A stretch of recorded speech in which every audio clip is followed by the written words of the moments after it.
बड़ी मार्मिक घटना है और किसी और काल या किसी और युग की घटना नहीं है, ये अभी इसी समय की, कुछ एक बरस हुए होंगे इस घटना को हुए। दक्षिण में एक मछुआरा रहता था, नौका भी चलाता था, बड़ा भोला भाला सीधा साधा।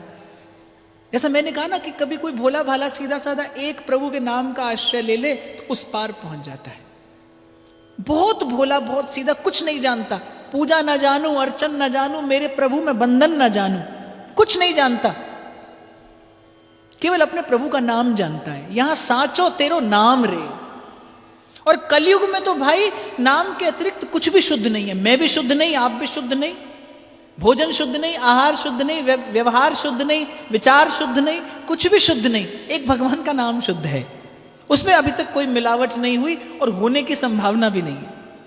नाम विशुद्ध है, खालिस, सत्य चित्त आनंद। तो बड़ा भोला भाला सीधा साधा, और उसका जीवन यही था, सांसों की माला पे सिमरू मैं पी का नाम, अपने मन की मैं जानूं और पी के मन की राम, सांसों की माला पे सिमरू मैं पी का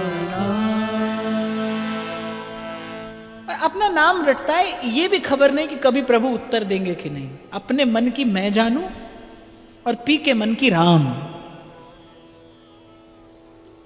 तो गांव में ही एक मंदिर था, बस वही नित्य प्रभु का दर्शन कर लिया, प्रभु के नाम का कीर्तन उच्चारण करता रहता था। दीनहीन, एक कन्या थी, 2 पुत्र थे। तो उसके मन में विचार आया, क्यों ना नगर सेठ से थोड़ा सा धन लेकर कन्या का विवाह कर दिया जाए, परिश्रम करके चुका देंगे, कन्या का समय पर विवाह हो जाए।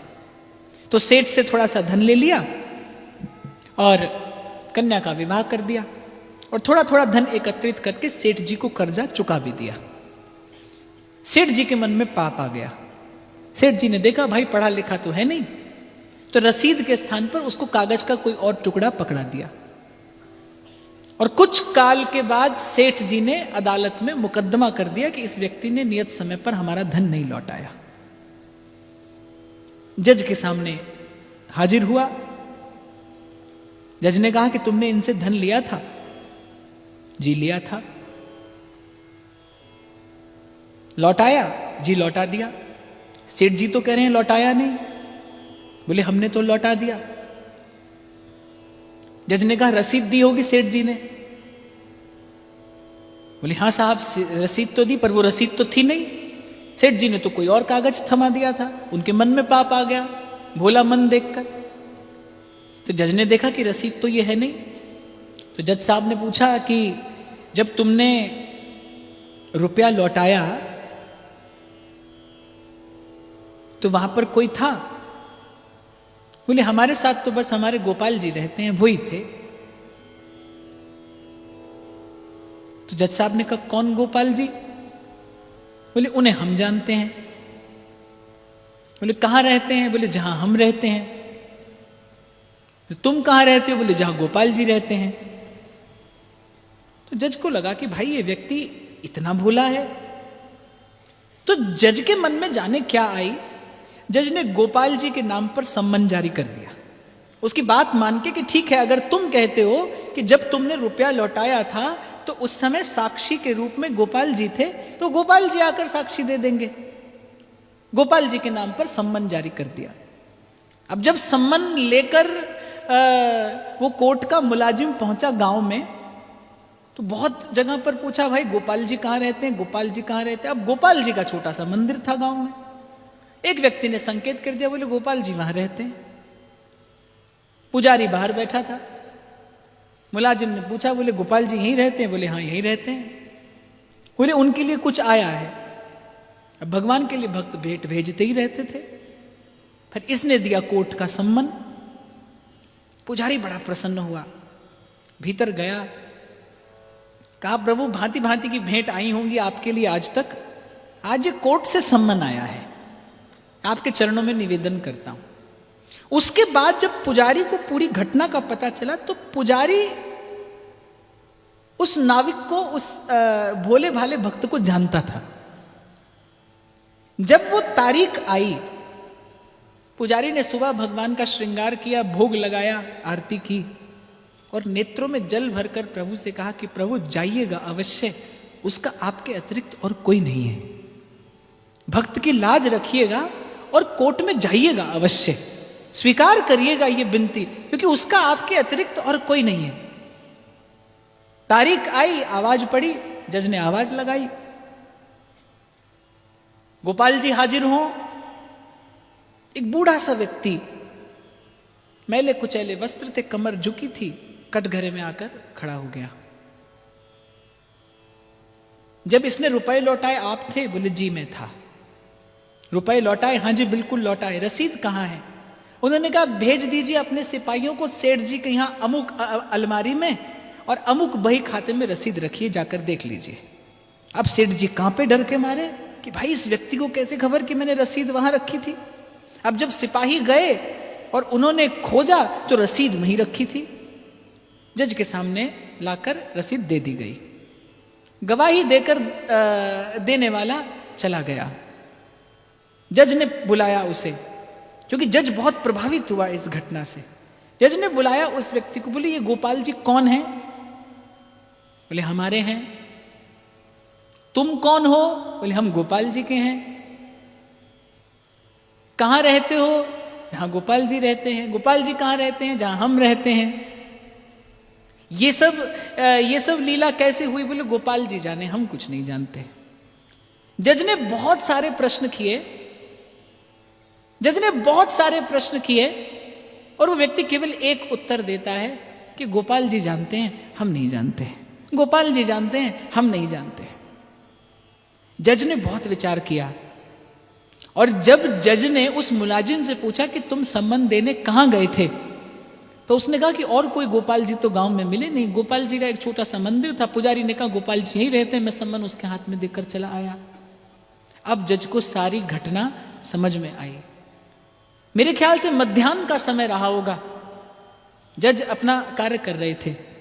उसी समय अपनी कुर्सी से उठकर खड़े हुए अपने घर पहुंचे और अपने कक्ष का द्वार बंद करके फूट फूट कर रोने लगे। घर के लोग बड़े चिंतित हो गए कि क्या हुआ। तो जज साहब क्या कहते हैं?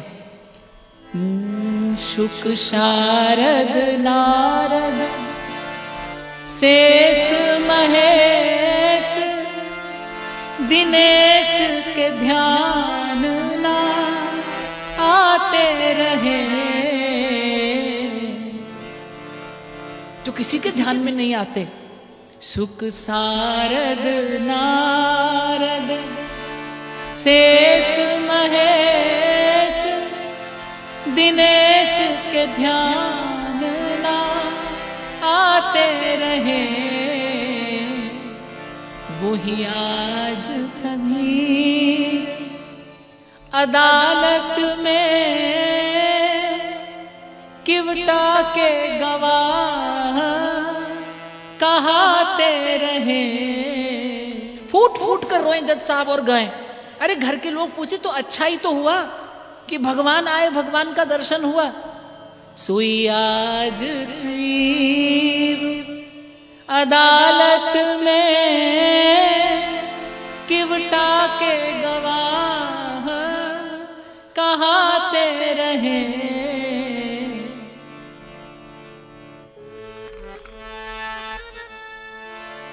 सुख धोखे हूँ दरस दियो जो दियो,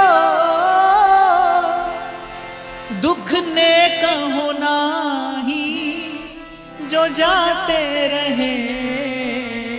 ना तो मुझे इस बात का सुख है कि आए और ना इस बात का दुख है कि चले गए।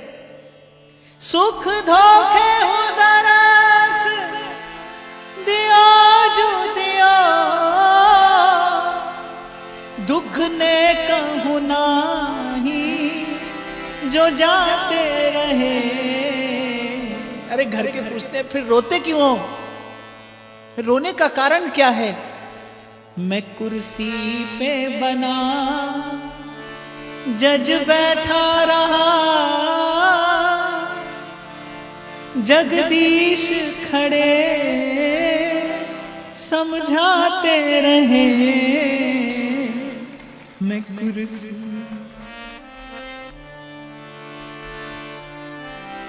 बोले मेरा भाग्य, मेरी अधमाई देखिए, मैं कुर्सी पे बना जज बैठा रहा,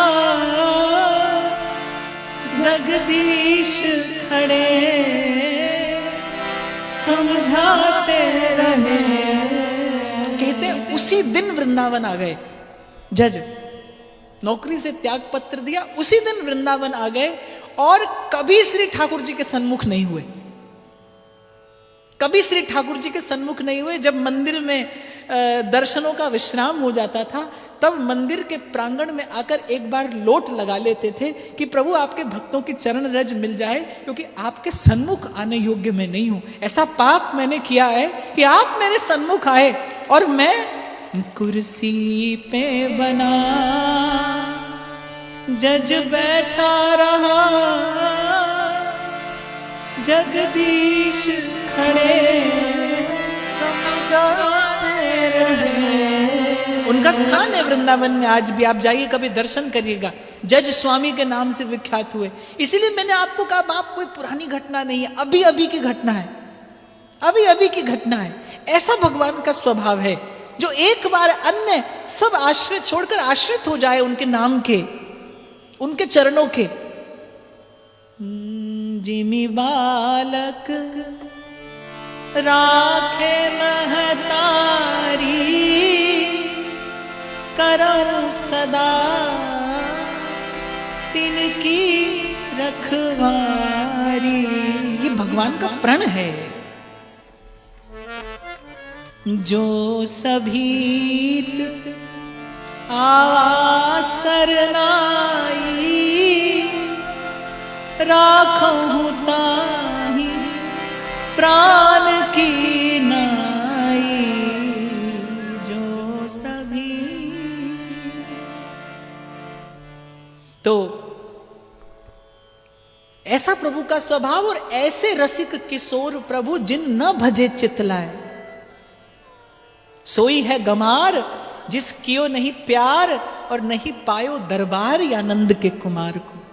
ये जन्म जीवन पाके जिसने कृष्ण के चरण कमल का आधार आश्रय नहीं लिया, इन नेत्रों ने श्री कृष्ण की रूप माधुरी का पान नहीं किया, इस जिव्या ने कृष्ण नाम रस का आस्वादन नहीं किया, उसने मनुष्य होकर भी क्या पाया। तो बाप भगवत कृपा से आपको मुझे ये 3 दिन का समय मिला कुछ भक्त भगवंत की चर्चा करने का, संतों की वाणी का आधार लेकर मैंने यथामति निवेदन किया। व्यासपीठ की सन्निधि में आपने मैंने ये प्रसाद पाया है। इतना ही हो कि कृष्ण नाम के, हरि नाम के, राम नाम के आश्रय से ये यात्रा आरंभ हो, रूप और लीला का आस्वादन करते हुए फिर अंत में भगवत धाम की, प्रभु के चरण कमलों की प्राप्ति हो। इसी भाव के साथ श्री युगल सरकार के श्री चरणों में ये भावना निवेदन करते हुए आप सबके हृदयस्थ प्रेम प्रभु को प्रणाम करता हूँ।